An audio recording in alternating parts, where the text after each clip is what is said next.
And then towards the back, you can see a large black helm, like the spell. You've seen the spell jamming helm above your own ship. Yeah. It's basically a throne. This is like that, except that it is black wood, except looking closer, it's not black, it's regular colored wood that has been stained with blood so many times. Oh. It has turned black, and lying in it is a dead body. Excellent, love it. So, Cacophony sees this, she kind of looks around, she approaches that dead body solely because, it's good to make sure it's permadead. Okay, as you approach it, nothing happens. How close are you gonna get? She will get, I'd say, within 10 feet of it. Within 10 feet? Yeah, so okay. About there. Inside of 10 feet, looking at it, this appears to be a human man. All of the major joints in his body, his shoulder, his elbows, his hips, and his knees have been broken. And he looks, from looking at him, does not appear to have been dead very long, maybe a few hours. Oh, poor dude. Is that I bet that's a life jammer helm. Yeah. Is it a life jammer helm? Coming up beside you, the captain, taking a look at it, says, yeah, that's a life jammer. She nods her head and eyes the man, and she glances back to the captain and is like, do you think there's anything we should do to make sure he doesn't join any undead who are coming after us? I don't know anything about undead. You're supposed to cut their heads off, right? I don't know. I think so. That sounds good to me. So she'll awkwardly, it must be said, Cacophony gently kind of gets him out of the life jammer helm and will take off his head, I guess. All right. Roll an attack just to see if you biff it. It's a prone body, so you're probably going to be fine. It's pretty awkward. Hold on. More importantly, what weapon are you using to try and take his head off with? I believe you have only piercing weapons. Yeah, that's true. I glance to the captain and go, do you have anything that could cut? I've got stabbies. I know she's got guns, but... She sighs and pulls her saber, which does have a cutting edge on it. I can do it, though, if you want me to, Captain. Please. And she looks actually a little nauseous. Yeah, she takes it then, and once I figure out what button I hit for an attack, I will attack. There it is. Can I just use my rapier? Because it should be about the same. Okay. Her saber is just a rapier that does slashing damage instead. Okay. And I get advantage because it's prone and not moving. 15? Oh yeah, that'll hit. Okay. So yeah, you managed to take the head off. Okay.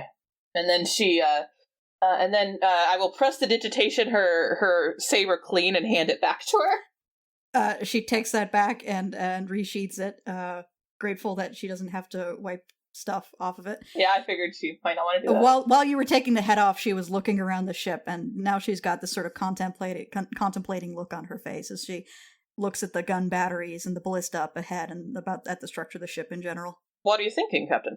Well, the Kestrel's small, but she's fast. Now, those gun batteries, we can maybe survive one hit from them. We definitely can't survive two, but ships this big generally aren't as maneuverable as the Kestrel. She nods. If the other ship that's coming is anything like this one, if we keep running circles around it, we might be able to hold it at bay. Okay. That might be useful, but also I don't think we want the Kestrel to get badly damaged, and we do have a crew on the ground here in case they do land. So what we could do is if you could even just take a few pot shots out at it and then get to safety, you would probably manage to get rid of some of their crew. Maybe.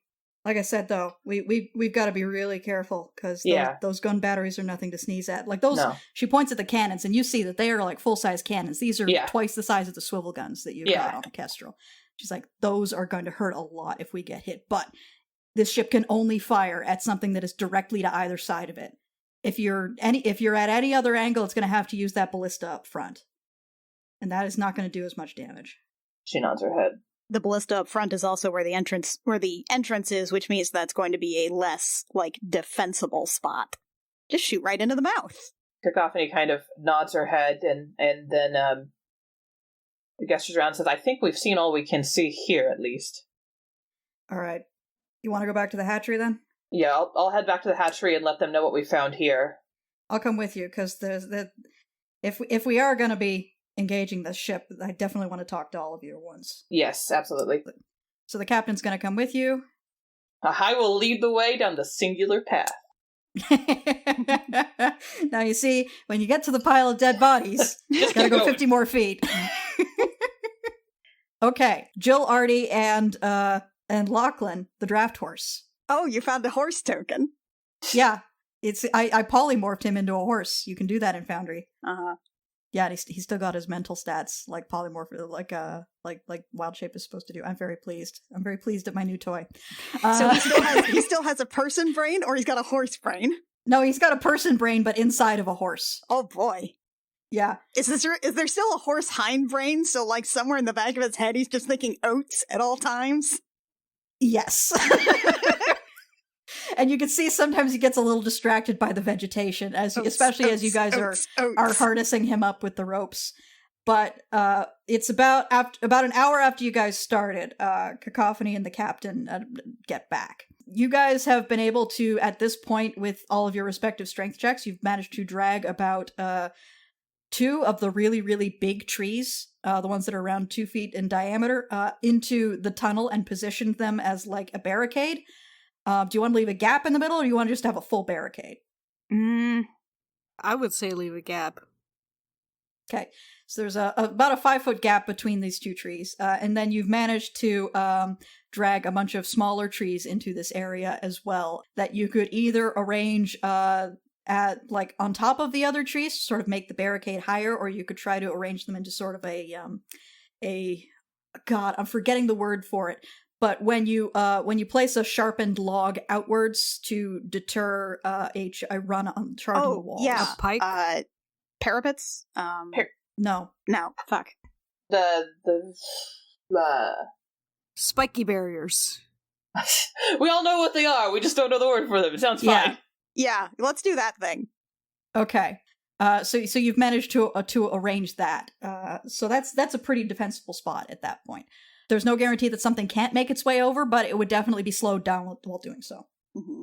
And at which point, Cacophony and the captain show up. All right, we've looked over the other ship. It was pretty empty, run by a life jammer helm. Ugh. The captain's opinion of it is slow, but it will hit hard. Basically, it will hit hard, while as the Kestrel is smaller and more maneuverable, but will not hit so hard. Yeah, so my theory is that if we can run circles around this thing, we might delay it or even possibly have a chance of winning against it. However, there is a very big caveat to that plan, which is the ship is only as fast as the spellcaster flying it. Kara and Lachlan can make the ship go pretty fast, but Jill, you would be able to make the ship go the fastest it possibly could. Right. Okay. So if we're going to do this, if we're going to engage the ship, I need Jill at the helm. Okay, if I can lay down a couple of trap spells around here, the kind that I don't necessarily need to be around to upkeep, yeah, I can keep a slot for flying. Okay, right, haven't really flown in combat, but, yeah, okay. All you need to do is just keep going circles around it. Yeah, sure. Just make sure not to get on either side of it directly, because 1 hit from those gun batteries and we're maybe dead. 2 hits and we're definitely dead. Right. Hey, what if I hit it? Once. What if you hit what? Yeah, what if I did a cannon at least, and then I ollie out and make sure no ground troops go into the hatchery? Honestly, Artie, that sounds cool. Uh-huh. But you know what sounds fucking cooler? Uh-huh. All those undead are going to be sitting ducks in a straight line down a hallway. Yeah, I was going to wash that. You were going to what? Yeah, if they managed to get over here, I was going to wash them down. Wash them. Okay, cool. But also, explode them all first. I feel like it'd be funny to explode them in the ship first. Artie? Hmm? I want you in this hallway, okay? I want you here. It's gonna be so boring until they get here, though. Then you can do some more feats of strength. Show off your strength for us, Artie. Don't fucking say that. Don't say it like that. How dare you patronize me? I can lift so much. He lifts a log. Good job. Now can you go move some more logs? I definitely can't move a log, says Cacophony. You're all ridiculous. Fine, no one likes my ideas. He walks away. I'm trying really hard. All right, so in terms of preparations, is there anything else that you want to get to right away? Well, I can put down a new Hallow depending on what address spell slots are like. Check the casting time on Hallow. It's overnight, it's 24 hours. Oh, balls. Okay. It's a cool idea, which is why Atra did it last night. Then my other thing was potentially putting down a glyph of warding. All right. Oh, I kind of have an idea. How big is, like, the actual door into the hatchery? The actual door is about 15 feet across. Okay. And it's not a door so much as it is just a tunnel entrance opening up into the interior of the pyramid. I'm going to put a tiny hut down in the door.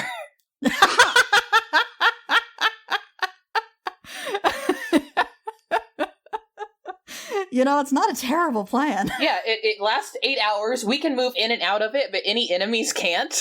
And we can shoot in and out of it, but enemies can't.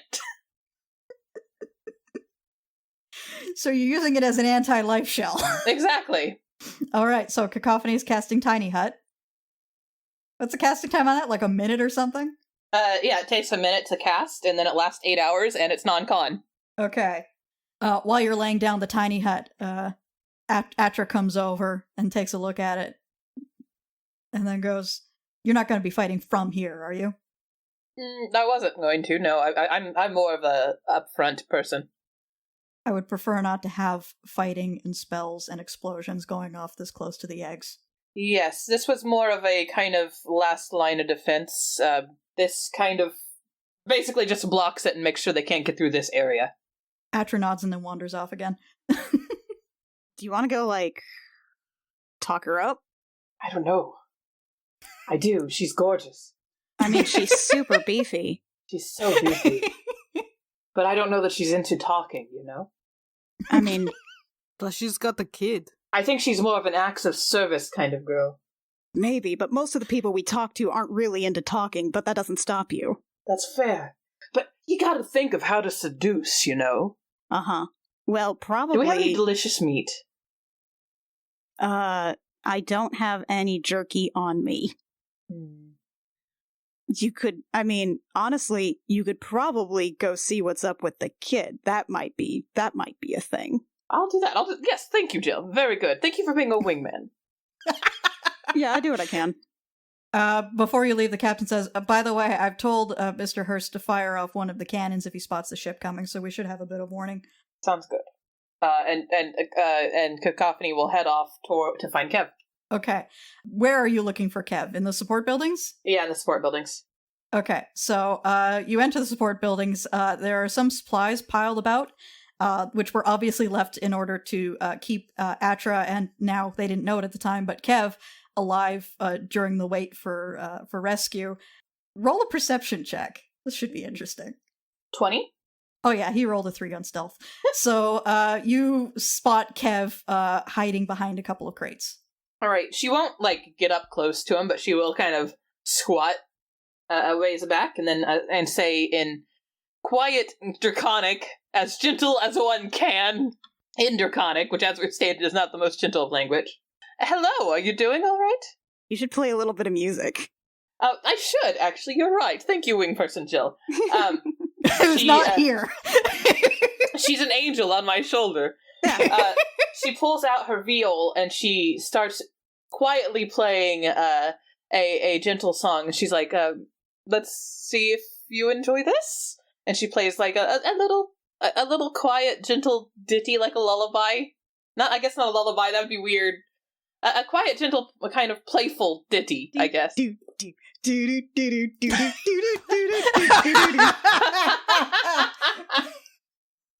Oh no. Okay. So Kev, he kind of, when you first start talking to him, he shrinks back further behind the crates. When he sees you not moving any closer, he kind of relaxes a little bit. And as you're playing the music, he doesn't come out from behind the crates, but he doesn't look abjectly terrified of you. It's just that appears to be where he'd prefer to be. That's fair. He's a young lad. It happens. She kind of gently plays some music for a bit, and then she pauses and she goes, "Is there anything you'd like to hear?" You see Kev, and he kind of squints at you, kind of shakes his head, and then from behind you hear, "What are you doing?" Sorry, Atra. I was just coming to talk to Kev, and I decided to play him some music and just kind of help him chill out a little bit, since I'm no good at moving things. She appears to contemplate this for a bit, then nods, and then she moves past over to Kev and sort of talks to him quietly for a bit. You know Draconic, so it's basically an exchange of, "Are you all right?" She's checking in with him. Mm-hmm. And he nods and says something to the effect of, "I just want to stay here for a bit." And she nods. And then turns to you and says, "Don't bother him too much." And then continues on her way back out of the support buildings. Cacophony turns to follow along with Atra. Okay. Atra makes her way down to the entrance. Jill, are you setting up that glyph of warding, or? Yeah. Okay. Probably further in the tunnel, like before the barricade.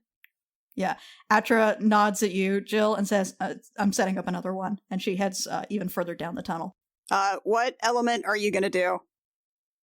I was thinking the one that explodes. Fair. I mean, is that gonna... what's, like, the structural integrity of the tunnel like, though? Pretty good. It's been here this long. I guess.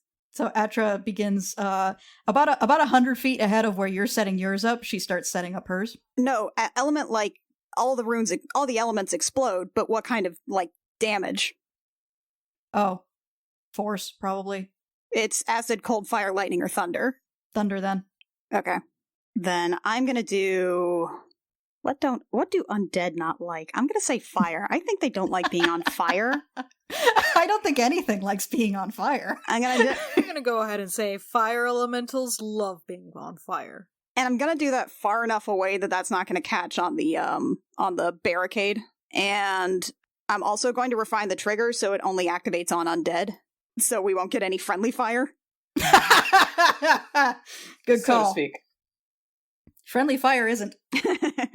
If they are working nearby, Jilliana will probably, like, while she is casting, be like, so you're also a cleric? Yes. What's, okay, So, like, I've never met, another cleric since I left, home. Like, what's your god like? What kind of, what do you serve? I don't have one. Oh. So where's your magic come from? From my purpose. Huh. My name Atra, it means memory. My name is my function. You remember things? I remember what shouldn't be forgotten. That's lovely.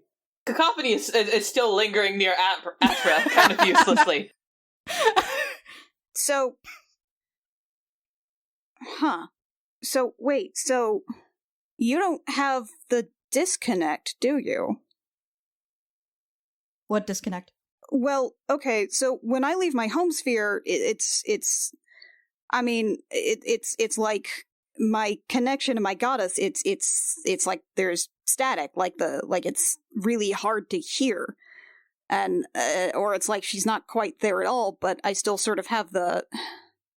I don't know, it's weird, but, I mean, if you don't have a god, then if you carry your purpose with you everywhere, do you have any problems with casting or anything?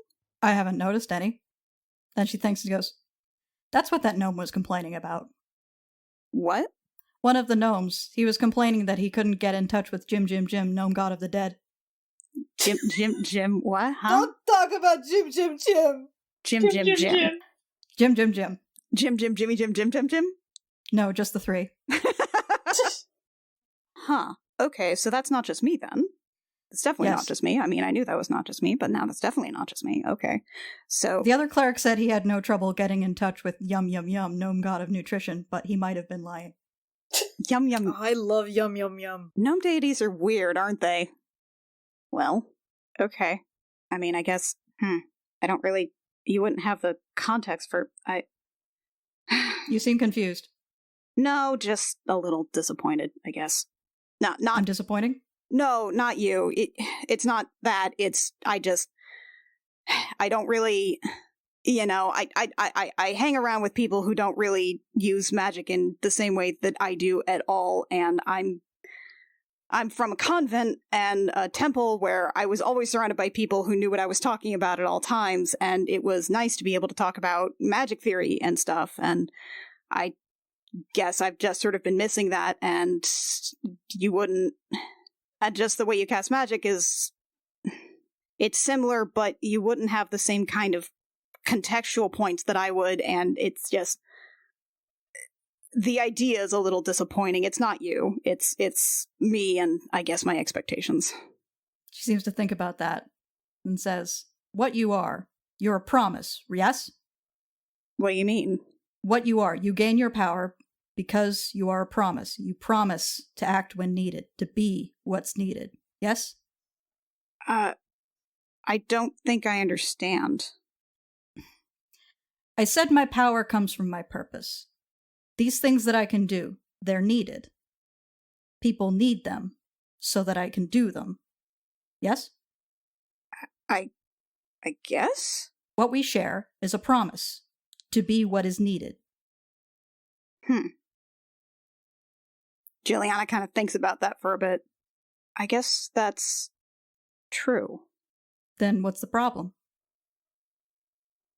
It's not actually a problem, it's just I wish I could talk to other people who talk to gods or know about gods. I've met gods. I helped invent one once. Really? Yes. But if you need to talk about gods, I could probably talk about gods.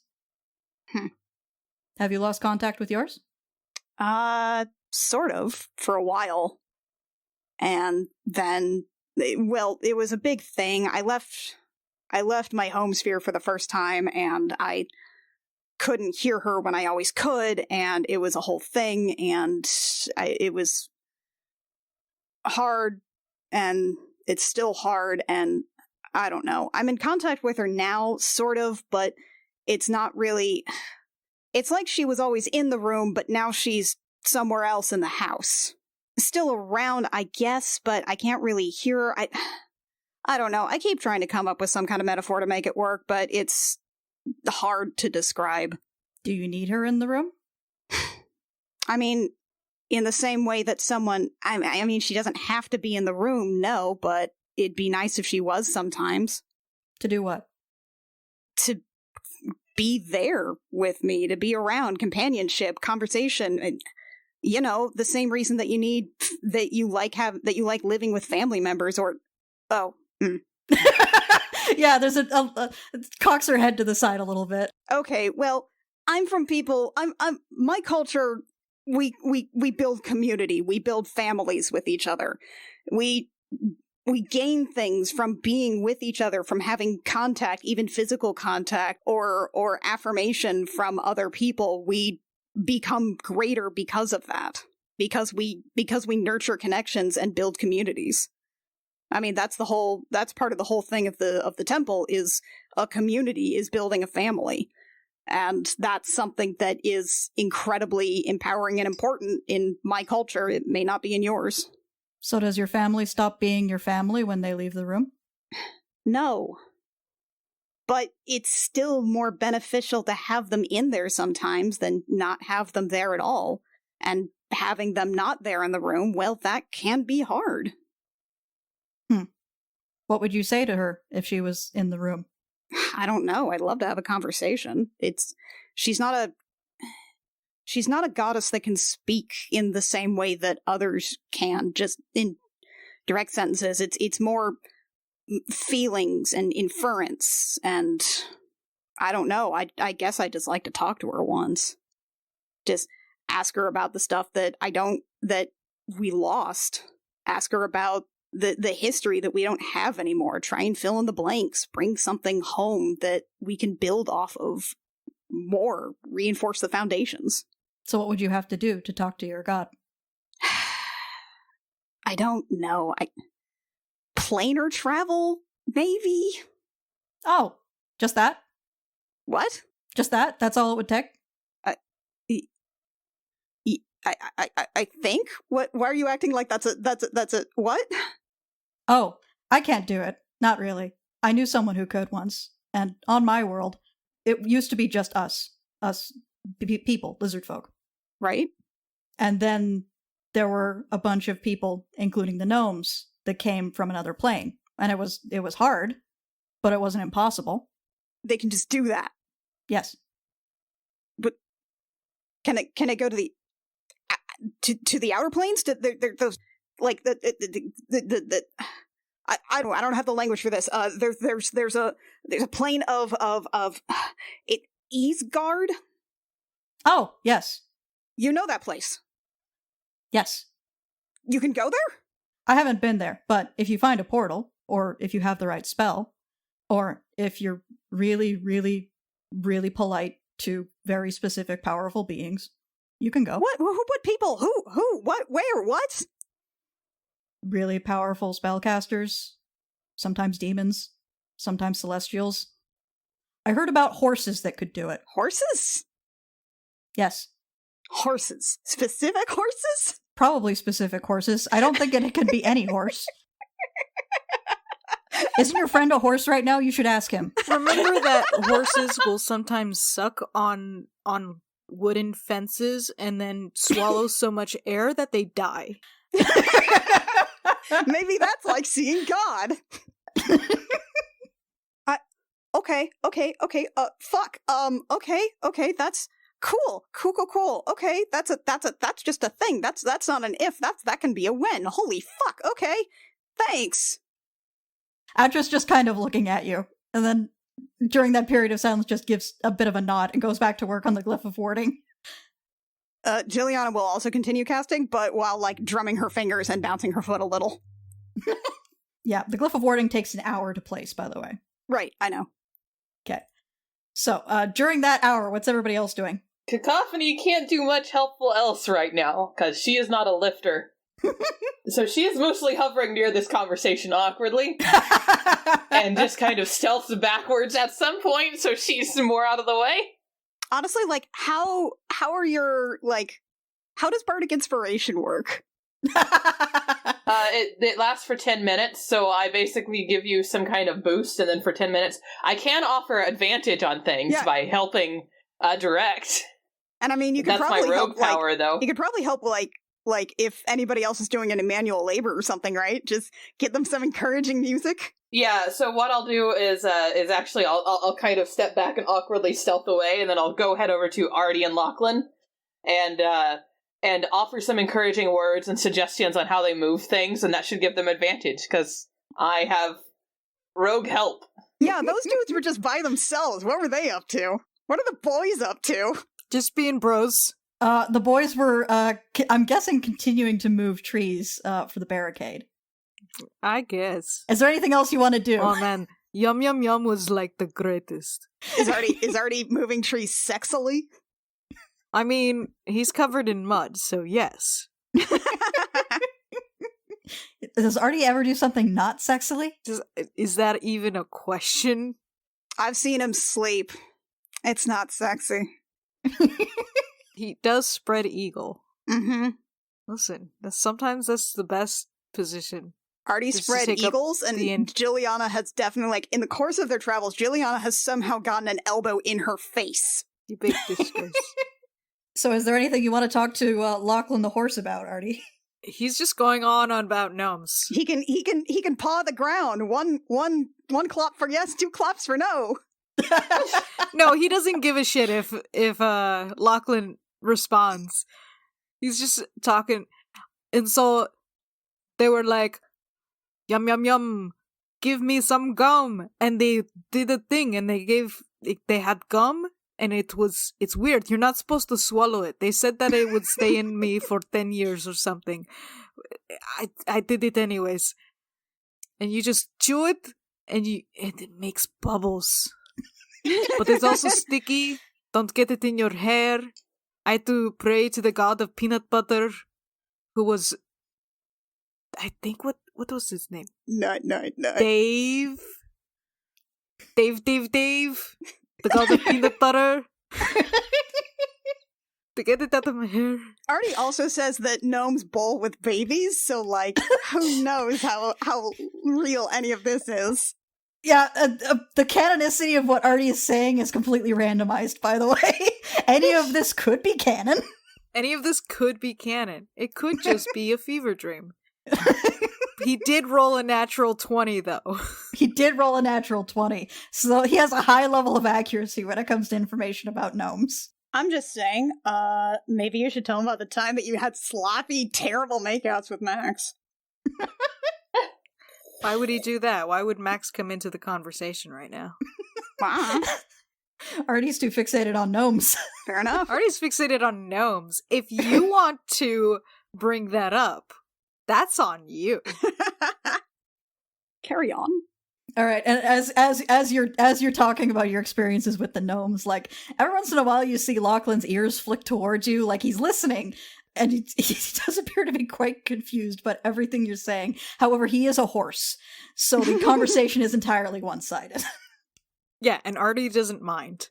No, I would imagine not. I feel so connected to you, bro.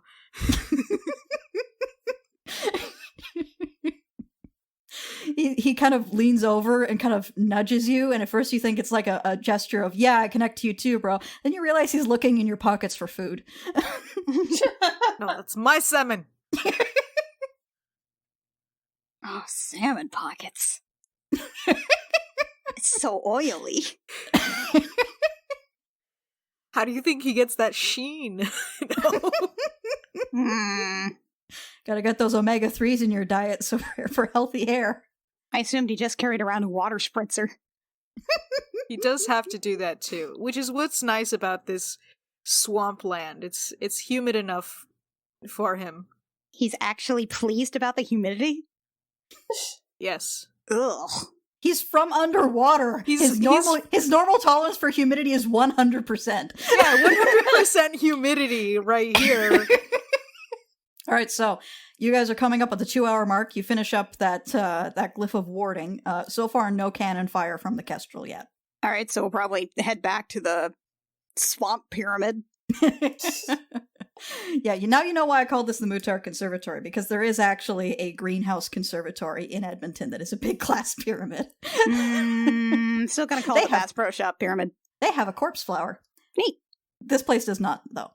If you smell a rotting corpse in this pyramid, it is probably it's a rotting corpse. Yeah, is that what's like the like biome like in terms of like animal life? I assume there's a lot of insects. It's a lot of bugs, to the point where it's they do that thing where there's a lot of them, and then there's one that like just buzzes right down your ear canal, just long enough for you to try and swat at it. So basically, Lachlan's tail's just flicking constantly while he's a horse. Yeah, Lachlan is very grateful that he's a horse right now, and has built-in features to swat flies. There's a lot of bugs. You can hear frogs. You see a couple of birds flitting around. You don't see any like megafauna. You don't see any particularly large animals. But in terms of just like, average swamp life, you're seeing quite a few creatures here. And at one point, you do actually see Atra just like stop by one of the water pools, freeze over the water for like a couple of seconds, dart down, grab a fish, swallow it whole, and keep going. Dope. Oh, there are fish here? Would you like to talk to the fish, Artie? Or eat the fish? He's probably gonna eat the fish. Roll survival. Oh no, it's a nat 1! So you try to catch some fish. He tries. He's not used to doing this without diving in. I feel like none of the pools are deep enough for him to swim in. So Probably not, no. He's never eaten fish out of a tide pool? His planet doesn't have tide pools. His planet is legit 100% water. None of that breaks above the water level. There's no water level. It just is water. So there's no like sediment. Imagine, if you will, a big fishbowl. Uh-huh. That's it. That's it. That's the explanation. That's the whole thing. So what do you build things out of? The coral. I've said this before. Uh-huh. So you have coral farmers who build these great houses. All right, whatever. Again, anything that Artie says, the canonicity of it is completely randomized. He could be telling the complete truth. You can't prove he's wrong. Can't prove he's wrong. Juliana sees Artie stumble and flop while trying to catch a fish, and I think she turns to Lachlan Horse and is like, "You been doing that this whole time?" Lachlan kind of does a horsey shrug and then nods his big head once or twice. You know, you can probably stop being a horse. I think we're done. Lachlan kind of looks around, does another, like, horsey shrug and whips his tail. No, that's fair. However, we are coming up on the point where the time that Lachlan can be a horse is running out. He can do it for 2 hours, and he started about half an hour into this whole thing, so in another half hour, he's going to go back to being a half-orc. Does the horse have tusks? Do you want to check? Surreptitiously. Is the horse green? What color's the horse? Is this like a Beast Boy situation? Is this a WoW Druid situation? The horse has a slight greenish cast, although that might just be the lighting and, how much, like, fog and algae and stuff is in here. And if you surreptitiously look, roll perception. Okay. That's a 23? As he stops and munches on some of the vegetation, you look over, and 2 of his lower teeth are distinctly longer and pointier than the others. Juliana's quietly gleeful. All right, so you guys have got the barricade built. You've got 2 glyphs of warding in the hallway. You've got the tiny hut as sort of a last resort bulwark thing. No sign of the other ship from the Kestrel yet. What do undead even do with lizard folk? Is it just because there's a lot of them that they would want to turn into undead? Roll insight. 26. Atra appears to ignore this question, but you can tell, like, her posture stiffens up a little bit, and she looks over to where the support buildings where Kev is. Did something happen? What? Are you okay? Yes. Because you didn't seem okay there for a second. I don't know what that means. I was talking out loud about undead, and did something happen with Kev? With the undead? No, Kev is fine. Why wouldn't Kev be fine? Atra? Yes. What happened? Nothing happened. Something might happen. What might happen? Kev has abilities. That's why he was placed in my care in the first place. They figured I was the best person to train him. Those abilities make him very attractive to people who use life jammer helms. Oh, I think we might have experience with that. Atra cocks her head to the side and kind of looks at you. We've met someone else who would be very appealing to life jammer helms. I don't know if it's the same thing or not, but it was something she was born with. It's probably the same thing. So he's a Starheart. Yes. Okay. Anybody who wants to, roll an intelligence check real quick. I want to. I highly doubt it will do anything. Oh, nat 20. Only a 9. Holy shit, it's an 18. Okay, this is fun. Juliana and Arturos, you actually simultaneously come to the same realization. These hatcheries are in space. You remember Natalia telling you that because she was born in space, something happened. Something about the fact that she was born in space caused her to be a Starheart when she was born. All the lizard folk young are born in space.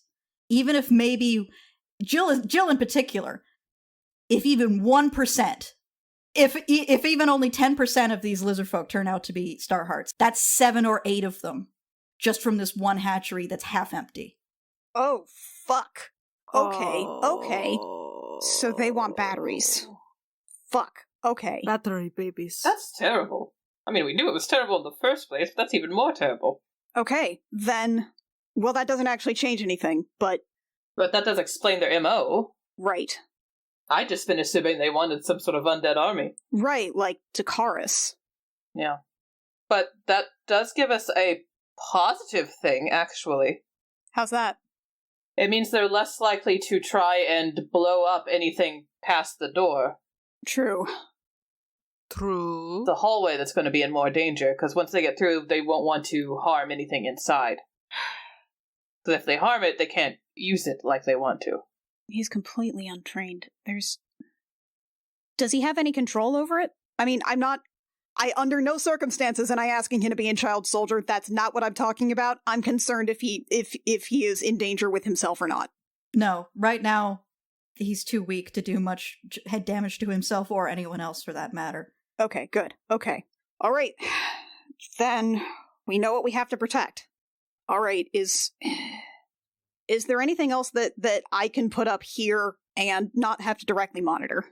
Cacophony, Atra, you guys know, you've been around this space a bit more than I have. Atra, you know the space and how your particular abilities put use here. Is there anything I'm not thinking of? Out of character, you could maybe put down a Guardian of Faith, but that would go away after a while, but you don't have to maintain it at least. And you could stick it somewhere. Right, because just to soak up like 60 damage.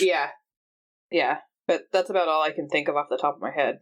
I could put down another Glyph of Warding, but that's all my 3rd level spells, and I'd like to keep at least one. Right. However, and she kind of looks around and says, specifically at the entrance, kind of goes, we could make a big log that'll swing down and hit anyone who comes through. That'd be good. That does sound kind of hilarious, yeah. Atra turns to the horse and says, I need another log. And the horse looks at Artie. The horse. Fine. I'll help too. So I'll say between the 3 of you, you don't need to roll. You're able to get a log big enough that you guys can rig it up with some rope and a tripwire so that if anyone trips the tripwire, the log will swing down and hit them. You are going to have to make sure to avoid that tripwire every time you go through this area, though. Just put a sign that says, don't, next to it. Sign that says, don't. Alright, so, at the end of setting up the log trap, by the way, wild shape on Lachlan dissipates and he is no longer a horse. Is he back in his clothes? What's up with that? He can choose whether to meld his clothes back into his body, so yeah, he's just in his regular outfit. Okay. Which is not as slutty as his token would imply. Yeah, you're the one who chose that token. You're the one who made it for me. It was that or generic half-orc. You're the one that drew that, Rio. I am the one that drew that, yeah. You're the one who designed that token and chose that little outfit. I did choose that little outfit. The little crop top with the titties out. Yeah, crop top is so generous. It is sleeves. It's sleeves with a neck piece. Yeah. It's just sleeves, yeah. It's just sleeves. I don't know, I still like the fact that there are little butterflies and flowers around him. That's just how Jill sees him constantly. This is Jill vision. Oh, Jill wishes she could have the vision of his abs constantly. Okay, so I'm going. I assume the captain's going. Who's staying? I'm staying. I guess I'm staying. Thank you, Artie. Oh no, are we splitting the party? I don't know, are we? You did this. You did this. It sounded like we were splitting the party. Yeah, Did you intend for everybody to get on the boat? I don't know. My plan for this was just lay down the possibilities and let you do what you will. Okay, well, so hypothetically, the ship is keeping the undead ship busy, but that's just holding them off until they land, or what exactly is the order of operations here? Basically, the order of operations was the ship would basically keep them busy and try to take like pot shots to at least try to take out some of the things on the ship while you guys were strafing them and everything. And then they'd likely land, hopefully several undead lesser, and they'd come in, and then ground team would be prepared to finish them off, basically. Was how I understood it. I don't know if that's right. Yeah, the captain nods along to that whole plan. The captain says, there's a chance that we might be able to take this down, but the thing about these skeleton ships is that they can take a lot of punishment before they fall apart. I think what we can probably hope for is to hassle it maybe have a chance of taking out some of its weapons or some of its crew. And then if it does get away from us and land, we've got our traps and we've got whatever in place to take out the landing party. So in that case, could we get past the barricades before they arrive if they land? Or what I'm asking is, do people have to stay here? Because, I mean, hypothetically, the ideal scenario is everybody can get on the ship and then everybody can get off the ship because, while we're on the ship, it would be faster to have more people able to load guns and shit. Mm. The captain thinks about it for a bit and then says, if the ship does manage to get away from us and land, if you're willing to tuck and roll, we might be able to drop you close enough. That's what I said. I do a shoot and then I tuck and roll and do a flip. Okay. At this point, the captain points to Artie and says he could do a flip. I could do a flip. He could do a flip. Okay, if that's an option, then I guess we can all go back to the ship and not split the party. I don't know. What do you guys think? Atra looks around and says, just to be sure, I think I'd like to stay here. Right. I'll keep that barricaded. Artie, Kako, what do you think? I mean, I volunteered to go blow up a ship a while ago. As long as the plan involves blowing up a ship, Artie's going with you. Cacophony, where do you want to be? I can get here very fast if we can be dropped nearby. I can outrun the undead. So I'm good with coming with you and then jumping down and sprinting this way, but I also feel like we maybe need someone here to... Well, I guess Atra's here. Atra, would you prefer to have another person here? You're out of 3rd level slots, right? Atra thinks about it as Kit checks how many people are needed to man the guns on board the Kestrel. I think we have a couple to spare. Yeah, Atra looks over and says, if you could leave the guy who turns into a horse, that would be handy. At which point Lachlan pipes up, hey, I can turn into other things besides the horse. Technically, we haven't seen that. Don't objectify me and my horse body. I can turn into a crocodile, goddammit. Oh, you could turn into a crocodile. That could be cool. I can turn into a crocodile. It's badass. None of you have seen me do it, but I can do it. I mean, we believe you. Also a raccoon, but that's not going to be combat handy.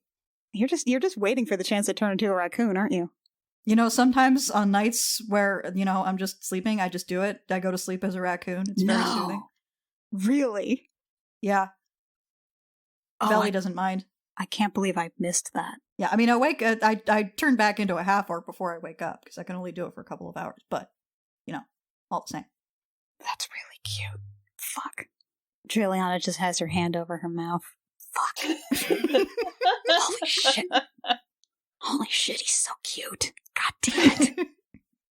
Atra looks like she's maybe reconsidering having Raccoon Guy on her team. I hear that tigers are soft and cuddly. Lachlan thinks about whether he could turn into a tiger while I check the challenge rating on a tiger. He can turn into a tiger. Nap Squad's gonna be lit. Okay, are you okay staying here, Lachlan? And he looks around. Yeah, this should be fine. We've got lots of defensive measures. I'll help as much as I can. Okay. No, that's yeah. Cool. Okay, fine. Cool. Yes. Fine. All right. Are you okay? You look a little nervous. No, I'm just no. Just stay alive, okay? Yeah, absolutely. I would hate to die. You stay alive too. Right. Yes. Okay. Atra looks at you, rolls her eyes, and then goes, "Oh, it would make me feel better." Goes over and casts Death Ward on Lachlan. Oh, thank you. Okay. Yes. Okay. Right. No. I'm gonna go take a quick walk. I need to. Juliana's just gonna cross her arms, wander out, and just start muttering to herself about how Oh, okay. He's in the equation now. He's in the equation about things I have to worry about now. Oh no. Usually I just think I'm going to die. I don't want him to die. Oh fuck. Look at it this way. If the other ship scores a lucky critical on you guys, he now can't be impaled by a beam of the ship coming through the side like in Mass Effect. No, it's true. He's not subject to the ship critical table now. I have to be okay. I have to be optimistic. I have to try optimism for a second. Everything's going to be okay. No, it's stupid. That's not how this works. It's going to be. It won't be fine. It won't be fine. We might all die, but no, we're not all going to die. We might all live. We might live. Artie just puts a hand on Lachlan's shoulder. Don't die. And heads out.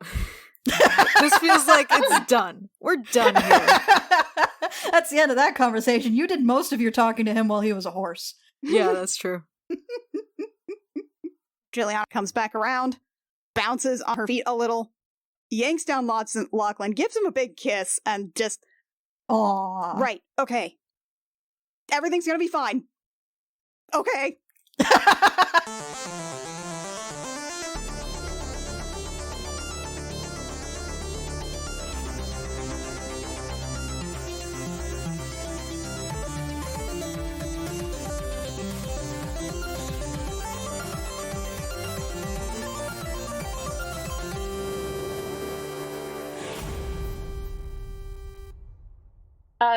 Hello. Are you doing all right?